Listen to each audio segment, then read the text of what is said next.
स्वयंभू मनु जिनके 2 बेटा थे।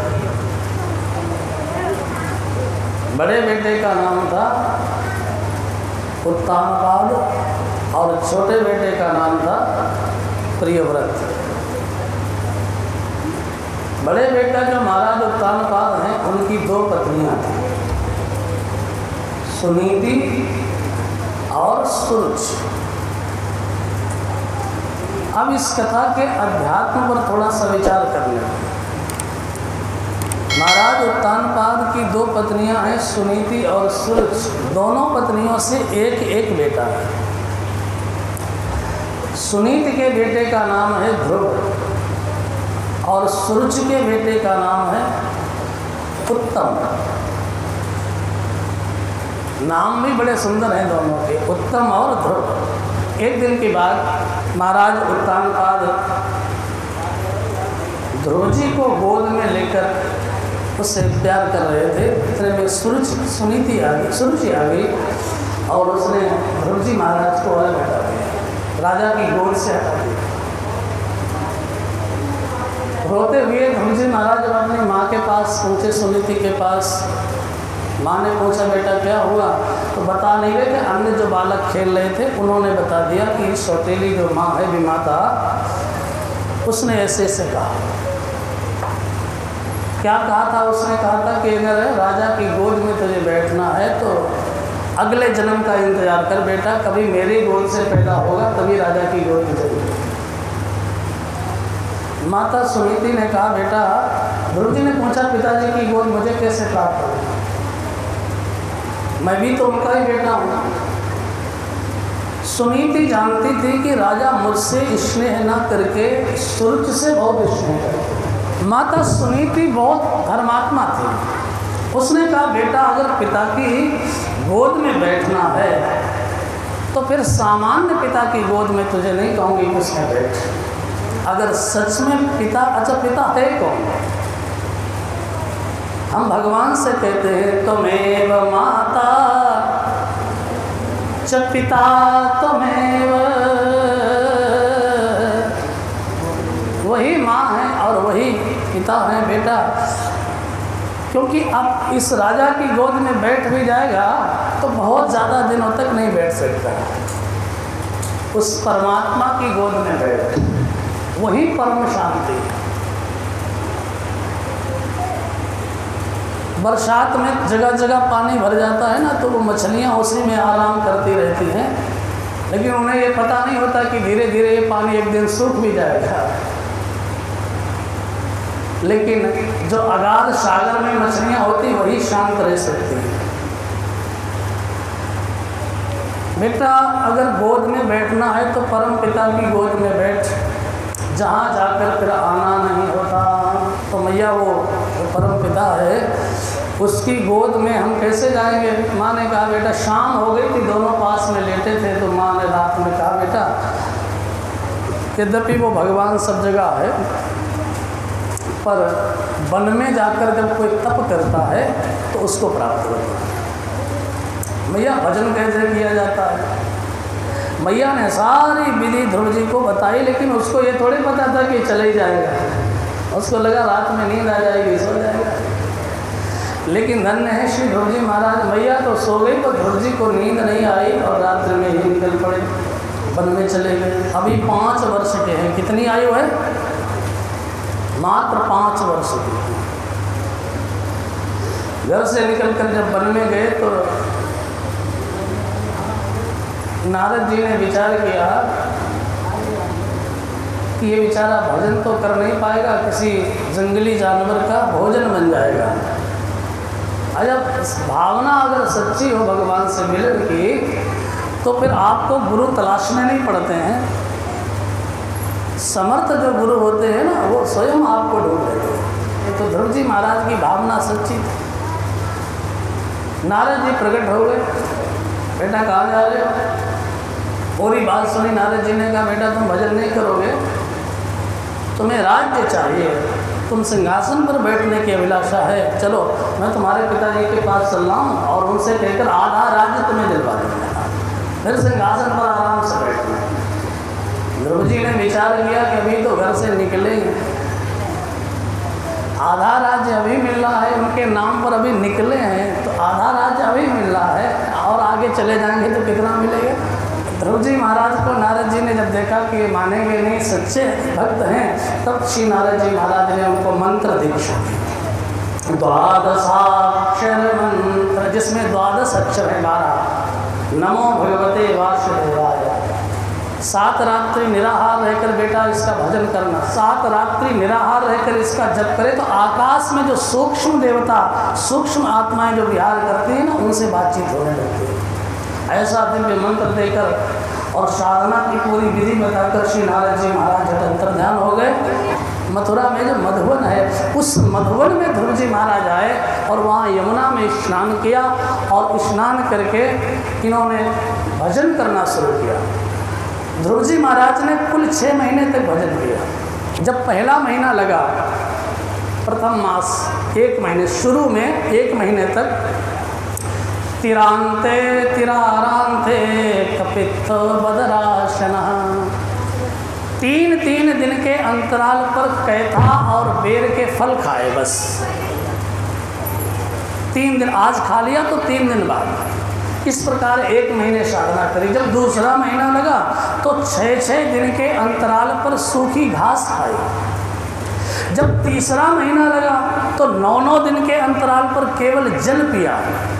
चौथा महीना लगा तो 12 दिन के अंतराल पर केवल वायु का भक्षण किया। और जब 5वां महीना लगा तो एक ही पैर से खड़े हो गए, ठाड़े रहे एक पद, एक ही पैर से खड़े हो गए। और जैसे ही 6वां महीना लगा, सोई भगवान सामने प्रकट हो गए। बोले भक्तवत्सल भगवान की। श्री हरि का आगमन हुआ, गरुड़ पर बैठे हुए भगवान आए, गरुड़ को सामने छोड़ दिया और ध्रुव जी एक पैर से खड़े हैं, भगवान सामने खड़े, और भगवान जगा रहे, बेटा उठो, जगो में आ गया, वरदान मांगो। लेकिन वो जगह तब जब वहाँ हो, बाहर वो तो भीतर दर्शन कर रहे हैं, हृदयस्थ भगवान का दर्शन कर रहे हैं। जिस रूप का भीतर दर्शन कर रहे थे, भगवान ने उस रूप को अंतर ध्यान कर दिया। और जब भगवान भीतर नहीं मिले तो अकुलाकर ध्रुव जी ने जो नेत्र खोले तो देखा जिसे भीतर देख रहे थे वही बाहर खड़ा है। तो प्रभु पहचानी परऊ गई चरना, और सो सुख उमा जाई नहीं बरना। तो ध्रुव जी महाराज जिस भगवान को भीतर देख रहे थे उन्हीं को बाहर देखा तो चरणों में गिर गए। अब वो कुछ कहना चाहते भगवान से, लेकिन अभी उम्र कितनी है? 5.5 वर्ष। 5 वर्ष के घर से चले थे, 6 महीना तपस्या करते होंगे, आप बोल नहीं सकते। झट भगवान समझ गए। भगवान तो भाव की, हृदय की भावना जानते थे कि परमात्मा को रिझाने के लिए शब्दों की आवश्यकता नहीं है, शब्दों की आवश्यकता नहीं। शब्द तो बने बनाए होते हैं और शब्द तो कभी कभी बिगड़ भी जाते हैं। भगवान की कृपा हो गई, ध्रुव जी महाराज को संपूर्ण ज्ञान प्राप्त हुआ। उन्होंने भगवान की बहुत सुंदर स्तुति गाई। युवंतः प्रविश्य मम, क्या कह रहे हैं? युवंतः प्रविश्य, जिस परमात्मा ने मेरे अंतःकरण में प्रवेश करके मम वाचमिमां प्रसूप्तः, जो मेरी वाणी सोई हुई थी उसको जिन्होंने अंदर प्रवेश करके जगा दिया। युवंतः प्रविश्य मम वाचमिमां प्रसूप्ता, संजीवयत् नखिल शक्तिधर स्वधाम्ना, अन्यास हस्तचरण श्रवण त्वगादीन् प्राण नमो भगवते पुरुषाय तुभ्यं। मैं उस परम पिता परमात्मा को प्रणाम करता। बहुत सुंदर स्तुति गाई। भगवान प्रसन्न भय। बेटा वरदान मांगो, क्या चाहिए? तो मुनि कहा मैं बर कबहु न जाचा, समझ न पड़ई झूठ का साझा। महाराज हमें तो पता नहीं आपसे क्या मांगना चाहिए, और आप जो देना चाहें। भगवान तो हृदय की भावना को समझ गए।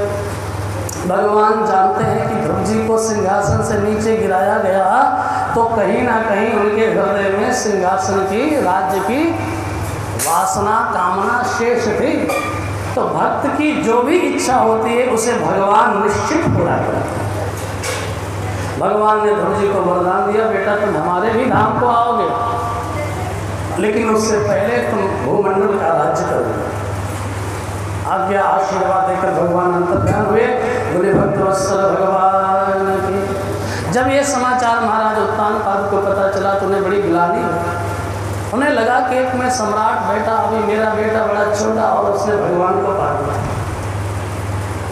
जैसे ध्रुव जी महाराज वापस आए अपने राज्य के लिए, राजा ने सारी नगरी को सजाया। तो ध्रुव जी महाराज सबसे पहले सूर्य के यहाँ गए, माता को प्रबोधित किया, समझाया, माँ तुम्हारी कृपा से मैं बन गया। और बन गया तो कुछ बन गया, बन गए। बन नहीं जाते तो घर में रहते बिगड़ जाते कि नहीं। माँ तुम्हारी कृपा से मैं बन गया तो आज कुछ बन गया, मुझे तुम चिंता न करो। महाराज उत्तानपाद तो स्वयं ही बनने चले गए और ध्रुव जी महाराज का आगे चलकर शासन हुआ। बहुत सुंदर इन्होंने राज्य चलाया। आगे चल के भ्रमी और इला, ये दो पत्नियां ध्रुव जी महाराज की भी हुई। उनसे वत्स और उत्कल नाम के दो बेटा हुए। दोनों बड़े धर्मात्मा थे। इन्हीं ध्रुव जी महाराज के वंश में आगे चलकर एक अंग नाम के राजा हुए। अंग बहुत धर्मात्मा थे, परंतु अंग का बेटा हुआ बेन। महाराज बेन बड़ा ही अधार्मिक राजा हुआ, घोर अधार्मिक, घोर नास्तिक। जब वो राजा बना तो उसने घोषणा कर दी, ना अष्टभ्यम न होतभ्यम न धातभ्यम दजह कचित। हमारे राज्य में कोई भगवान का नाम नहीं लेगा, कोई भगवान का कीर्तन, कथा, यज्ञ सब बंद, सब फालतू चीज़ें। क्यों?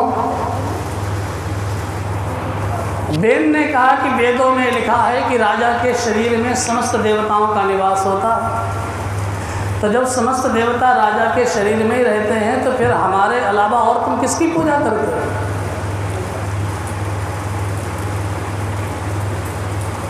अगर पूजा करनी है तो हमारी पूजा करो।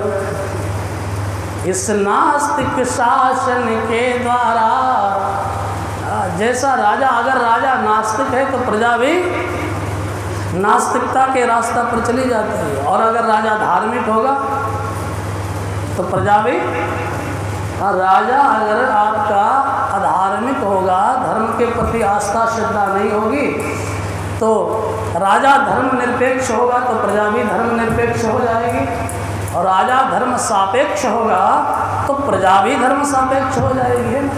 आपका राजा अगर मंदिर में आरती करने लग जाए, पूजा करने लग जाए, तो फिर देखा जितने विरोधी होंगे वे भी मंदिर में जाने लगेंगे। सबके अंदर भावना, प्रजा भी वैसी हो जाती है। जब ये बेन ने तमाम तर्क दिए और नास्तिकता का बढ़ावा दिया, तो इस नास्तिक शासन के द्वारा प्रभु का आराधन बंद हुआ।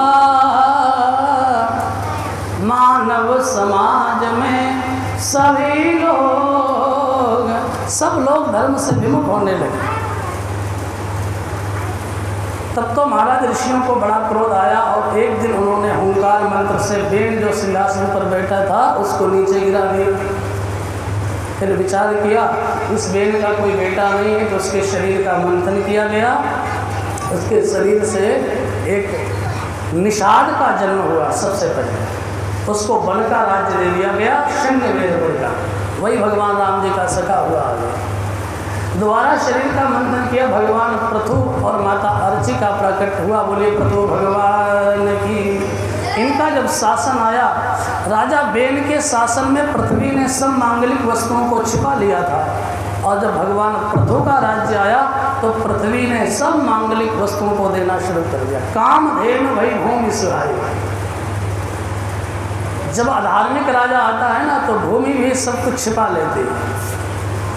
आगे चलकर इन्हीं के वंश में एक प्राचीन वधि नाम के राजा हुए, उनको नारद जी ने ज्ञान दिया, और प्राचीन वधि के वंश में प्रचेता हुए 10 प्रचेता, 10 भैया थे।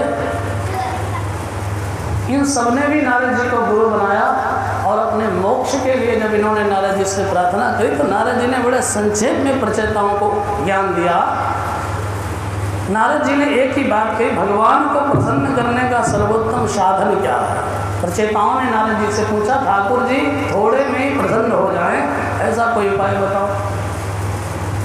नारद जी ने महाराज ने कहा, एक बात याद रखो, क्या, दया सर्वभूतेषु संतुष्टा येन केनवा सर्वेन्द्रियोपशान्तता न तुष्यास्तु जनार्दनः।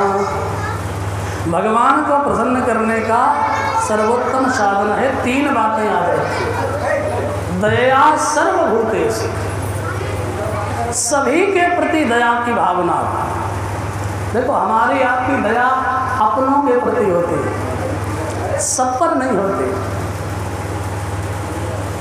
कुछ लोगों से प्रेम हो तो वो आसक्ति है, और सबसे प्रेम हो तो भक्ति है।